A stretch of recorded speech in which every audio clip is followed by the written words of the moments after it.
All right, guys, welcome back. So, some pretty heavy questions have started to swirl around this unfortunate and very sad murder case of Iryna Zarutska.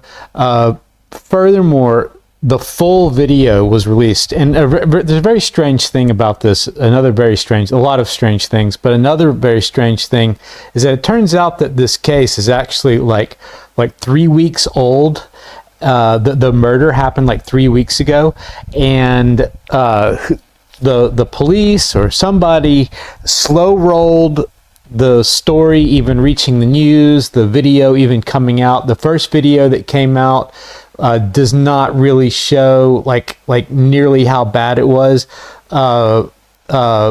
This video is also going to appear on YouTube, so I'm not showing the full gruesome video. B, I never want to see that video again. I did see it. I don't ever want to see it again. If you've seen it, I doubt that you ever want to see it again. And if you haven't seen it, I don't recommend watching it. If you've seen the first one that was highly edited that came out, and you've seen the blood dripping from Decarlos Brown's knife or hand or whatever it was all over the floor, trust me, that you've seen enough. That was enough blood. It's an extremely gruesome murder. But there's now a lot of questions are swirling around Teresa Stokes, who is the judge that let her go. So let's let Decarlos Brown Jr. go most recently. I mean, like 13 other judges did too, or something like that. But it's all coming to a head, focusing on Teresa Stokes, because she's the one who let him out with a little letter right before he murdered Iryna Zarutska. So but by the way, he was obviously he had schizophrenia. That's come out now that he's completely schizophrenic. Completely insane, out of his mind. And there's more on that later, but let's jump up here first. Here's just an image, and the thumb is zoomed in on this even further. Her final moments right here. She's already dead.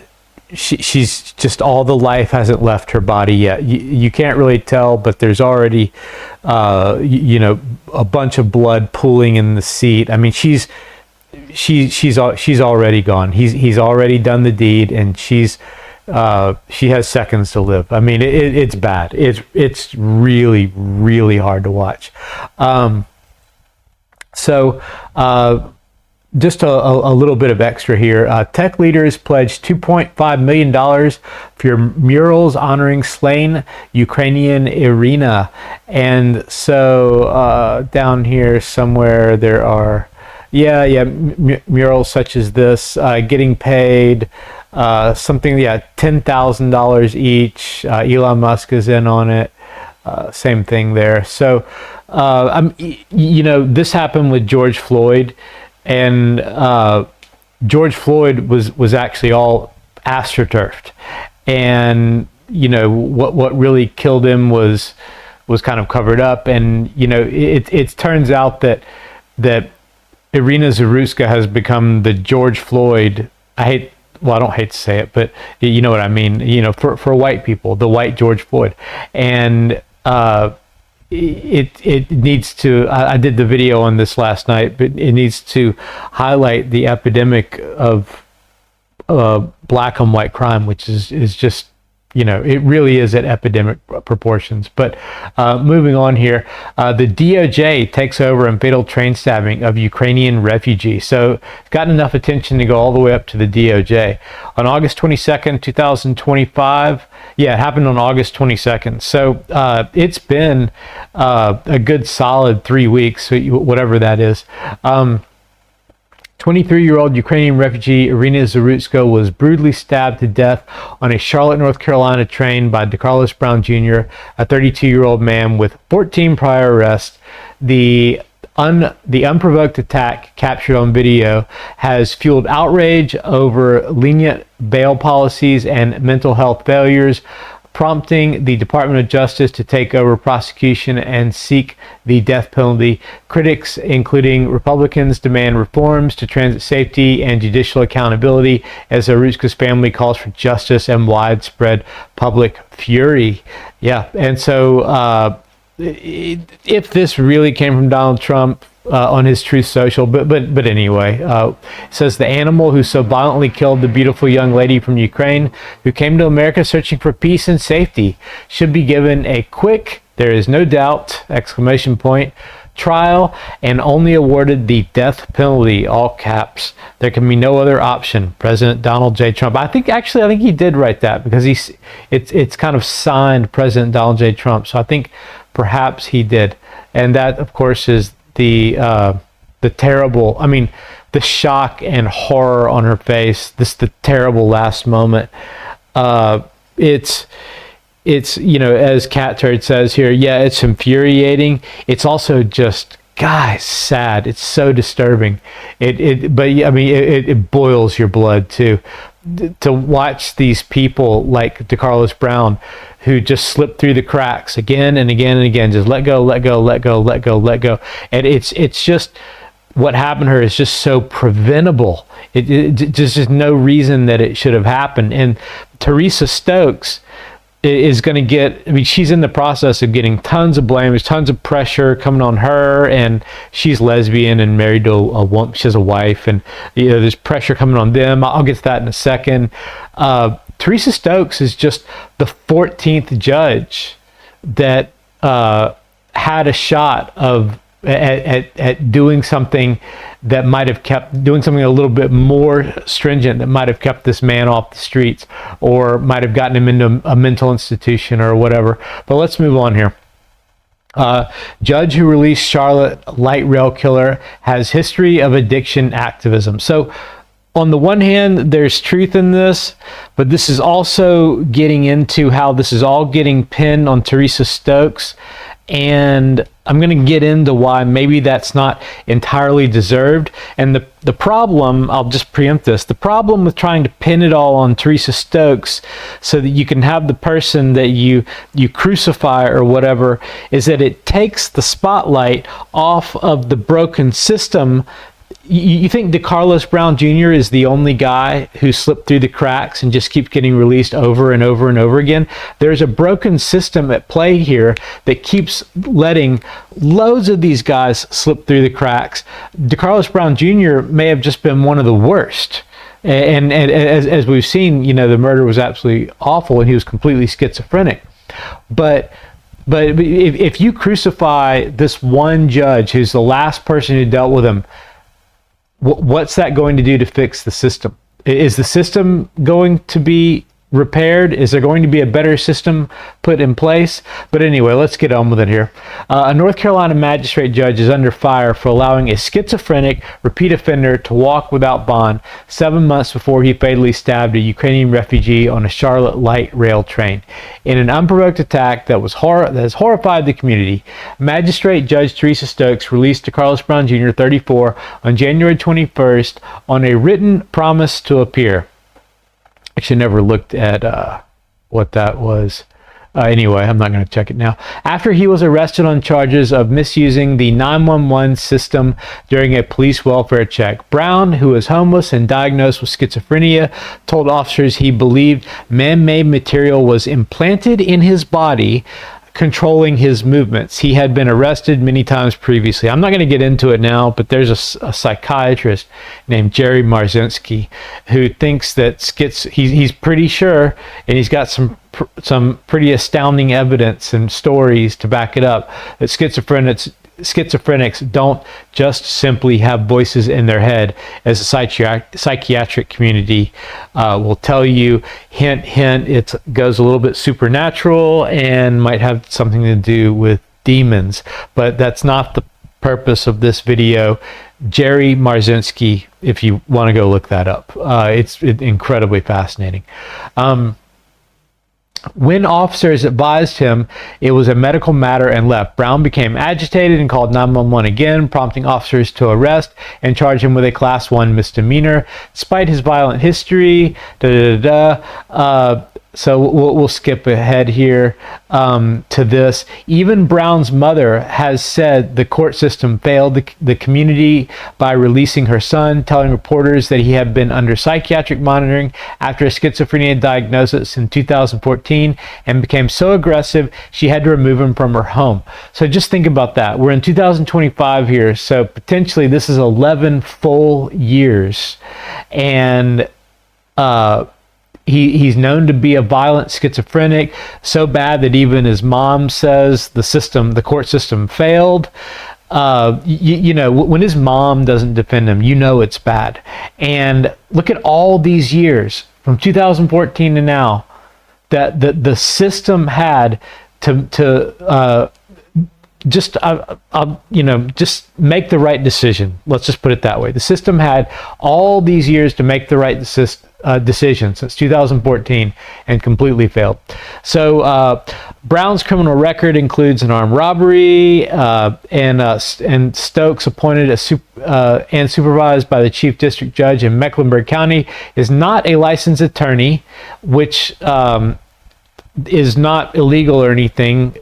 She's a judge is allowed to appoint a magistrate who either has a degree or has relative experience. And so this again, North Carolina is not the only state where that's allowed, and this again is just evidence of a pretty bad system. And if it weren't Stokes, it'd be someone else who would be happy to be appointed magistrate, and they would take the job. Stokes just happens to be the one who took it and happens to be the last person who dealt with Decarlos Brown. Is not a licensed attorney or a member of the North Carolina State Bar, although magistrates in the state are not required to be. Under law, magistrates may qualify with a 4-year college degree or a 2-year associate degree and 4 years of experience in the related field. A judge with a past in criminal and addiction recovery activism.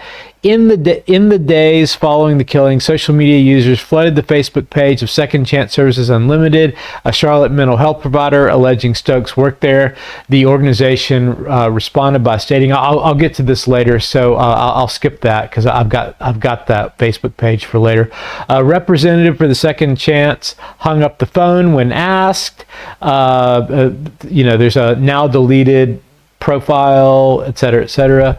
What is verifiable is that Stokes previously co-founded a separate mental health venture called Pinnacle Recovery Services in 2015, a Michigan-based nonprofit organization that provided housing and recovery services to underdeserved individuals. Now, I will say it is strange that she has ties to things like nonprofits that deal in this sort of thing, and she's also a magistrate. But anyway, there's going to be more on that. Just stick with me here. I'm getting to more of that. So her LinkedIn account has something. A little bit sad here. She helped open Wing Heaven Sports Bar, a sober sports bar in Lansing, after losing both a brother and a nephew to overdose, according to a local Fox affiliate.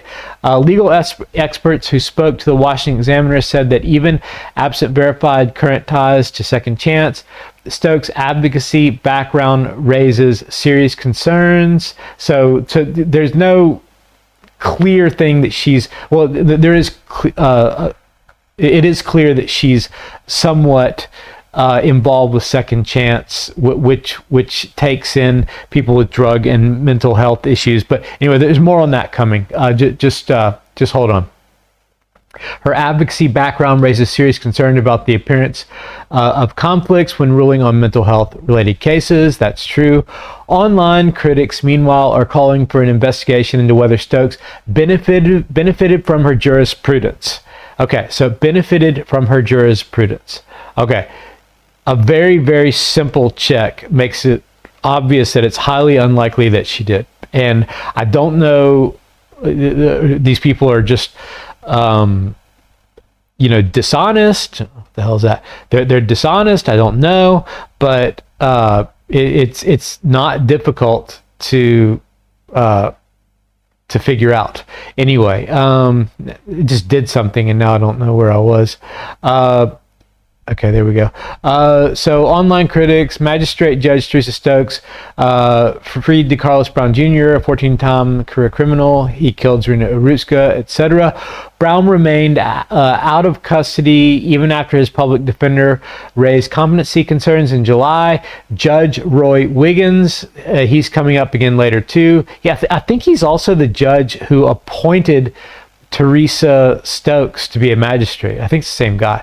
He ordered a forensic evaluation, but Brown was not detained. That's probably a systemic problem. And the evaluation was never completed. Following Zarutska's murder, a different judge denied Brown bond. So Zach Smith, a senior legal fellow at the Heritage Foundation Mises Center, told the Washington Examiner that based on Brown's criminal history and background, it's clear she did not adequately take into account the dangerousness he would pose to the community. And so I'm going to skip down here. You know, Republicans are tightening the screws. We saw that the Justice Department is stepping in, the DOJ. And so let's go down here. Meanwhile, Reps said Monday he plans to introduce legislation to hold judges accountable. I think that the problem is a little bit more systemic than just blaming judges.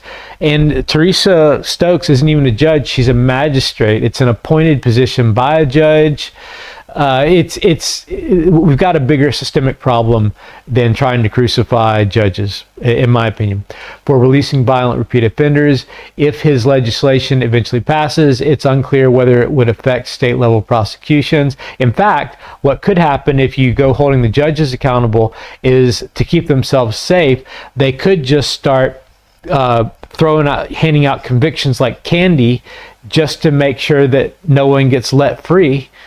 So they can't be blamed for that. They probably won't be blamed for someone being in prison. It's just a giant mess. So now on to Laura Loomer. Laura Loomer is highly responsible for a big part of Teresa Stokes being put into. She loves to stir up controversy. I've seen her do it ever since the Las Vegas shooting back in 2016 or 17 or whatever it was. She always does it. She goes and looks for a conspiracy theory to create, and then she creates it. And so here she is going, we can exclusively confirm that the mental health and addiction clinic affiliated with Iryna Ballard, that's the woman married to Teresa Stokes, the magistrate, the wife of Magistrate Judge Teresa Stokes, the former fried chicken wing restaurateur turned magistrate judge, is also linked to a drug testing business that operates at the same office location as confirmed by North Carolina state records. According to their website, Second Chance Drug Testing specializes in court-ordered drug testing. Ballard, who's married to Stokes, she's affiliated with this place called Second Chances, and so there's a business registration here. Just notice that all she's saying here is that there's a link. She's at Second Chance, therefore, and then you're supposed to just jump to the conclusion, and so. There's a document and there's another document. You can pause it if you want and have a look at it. And then she comes back here for more. Teresa Stokes, the DEI appointed magistrate judge who isn't even admitted to North Carolina bar, which is illegal, and released Decarlos Brown Jr. before he brutally murdered Ukrainian refugee Iryna Zarutska, is married to a woman. She is a lesbian, but not just any lesbian. Why is that? Loomer. Teresa Ann Stokes and Iryna Rosalind Ballard applied for a marriage license in Ingham County, Michigan. Teresa and Iryna are a married couple that apparently enjoys working together. In 2021, they were working together at their halfway house fried chicken joint, Wing Heaven, since they married. Okay, it's worth mentioning that Charlotte, North Carolina is located in Mecklenburg County, in the same jurisdiction that her magistrate wife presides over. This extreme connection deserves further scrutiny. Look at the connection. Look at the connection. Okay, so let's go here. This is more from the India Times of all things. A viral X post has revealed that Magistrate Judge Teresa Stokes, who released Decarlos Brown Jr. before he fatally stabbed Ukrainian refugee Iryna Zarutska, also holds a leadership role at a Charlotte treatment facility. The revelation has sparked public outrage. Does Judge Teresa Stokes have a personal motive for releasing Decarlos Brown Jr. before in January 2025? Okay, so Iryna Ballard, this is the wife of Magistrate Teresa Stokes, who released Decarlos Brown. Iryna Ballard is a peer specialist practicing in Charlotte, North Carolina. The National Provider Identifier, NPI, there it is, which was assigned on May 10, 2024, and the registration record was last updated on May 10, 2024. And the practitioner's main practice is at 756 Tavola Road, okay? And so here's 7 Tavola Road, all right? And just notice that this is from June 2022, before she even received that NPI number in 2024. So this business was completely something else back then, but that's where it is. And Google Earth isn't very well updated anymore. You're not going to get a lot of really current images, I've discovered. And so on to this here. Decarlos Brown and Roy Wiggins, okay? On July 28th, okay, so this is, I was able to do this in a few seconds, the amount of time it took for this AI to pop up this answer. On July 28, 2025, Chief District Judge, a real judge, Roy Wiggins, signed a court order directing Decarlos Brown to undergo a forensic evaluation of his mental capacity to proceed with his case. This decision followed a motion filed by Brown's public defender, Brianna Buford, questioning his ability to stand trial. The order was the last action in Brown's case before the August 22nd stabbing of Iryna Zarutska on the Charlotte Light Rail. Brown was supposed to present himself to Alliance Health. Okay? And the one that see, it's here. The one that Ballard is associated with is called Second Chance Services, okay? That's the one at 756 Tavola Road.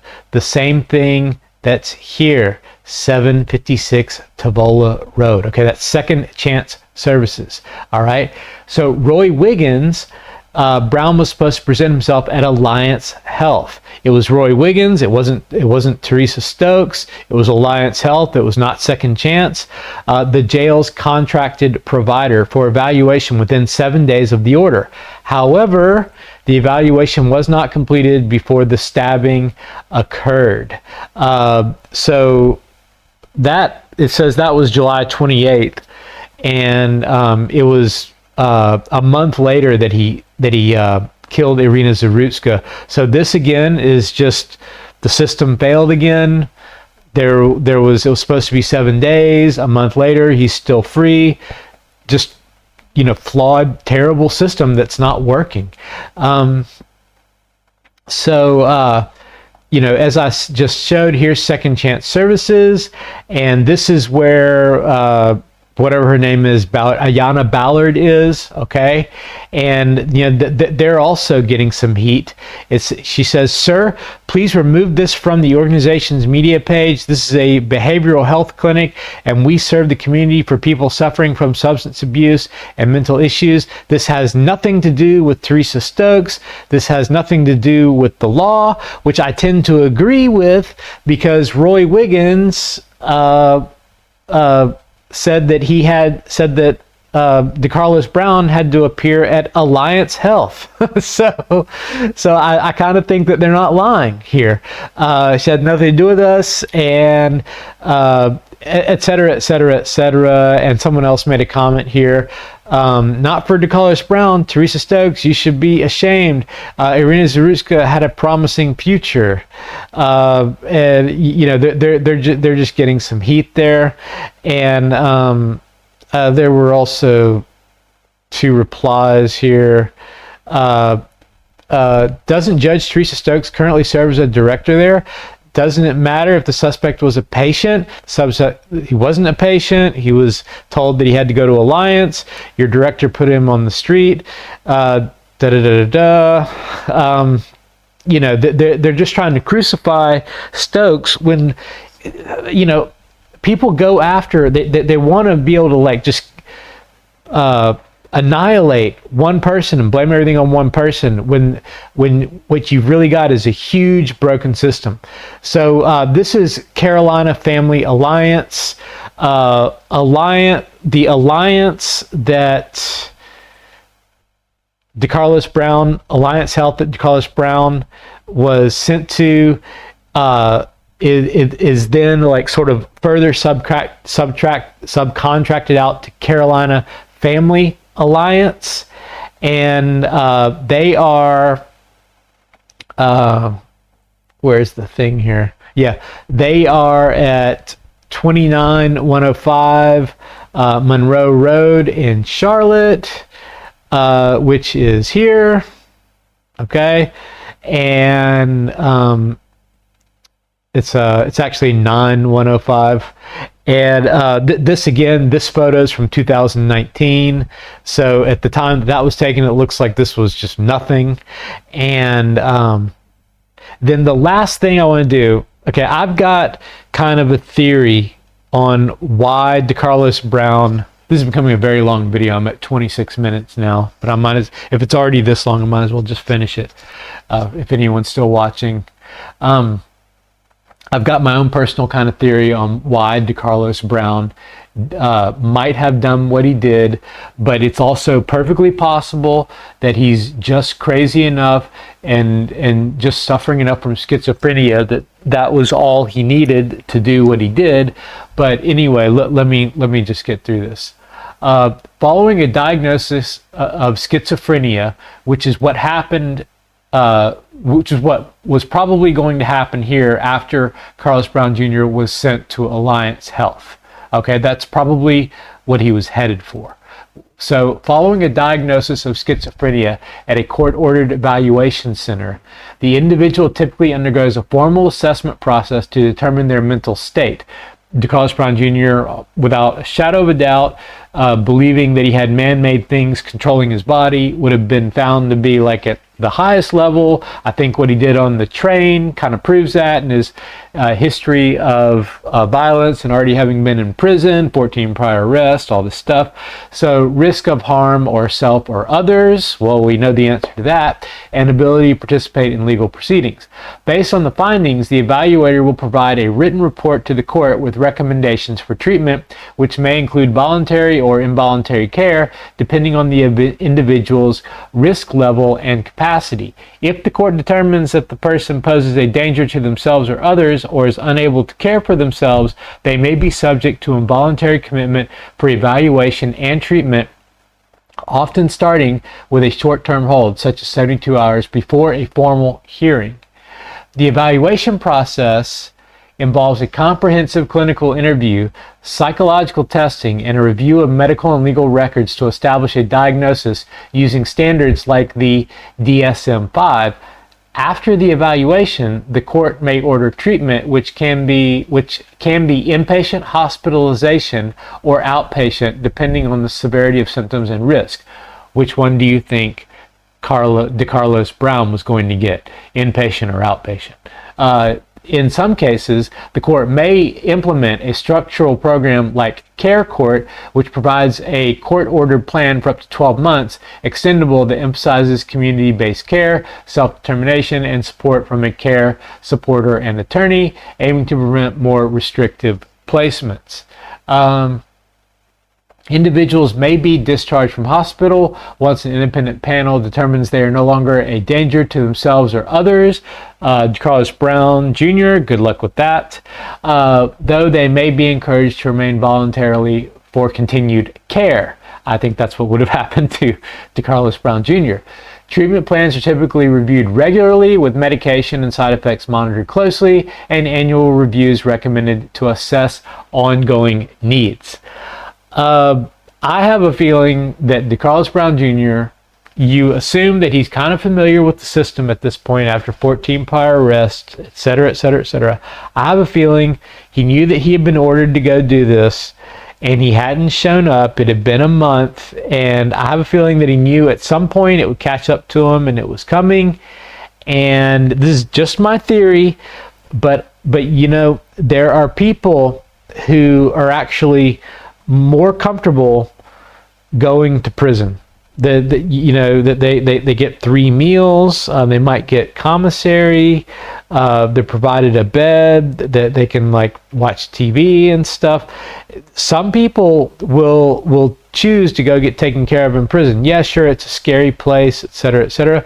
But you know, Decarlos Brown Jr. might have known that either this was coming, or if he did something that got him sent back to prison, the prison could be coming, and he might have made the choice that he'd rather go back to prison for the rest of his life rather than deal with this. He was homeless. His mother had kicked him out of the home. He'd assaulted his sister. And it's just my theory again, but he might have made the choice that prison seemed like a better way to go than getting put in the diagnosed schizophrenia, in scare quotes, healthcare system, care system in scare quotes. And so it's just my theory. He also may have just done it because he's just that crazy, or it could have been this, and it could have been a move made out of stress and deciding that he'd rather go back to prison than deal with the schizophrenia diagnosis care system, where they're going to decide that you are still a danger to yourself and or others, and you're going to be kept for ongoing in quotes care.